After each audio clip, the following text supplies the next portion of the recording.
Bacu umugani mu Kinyarwanda ngo umutima ukunze amata aguranwa itabi. No kuvanga iki umutima ukunze amata aguranwa itabi bisobanura ko iyo umuntu akunze ikintu wakwisanga n'amata ayaguranye mu itabi.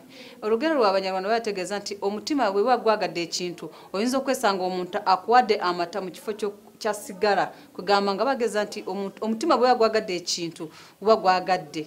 Urugero wafe ku ABS TV wono umugani wacu ku ABS TV.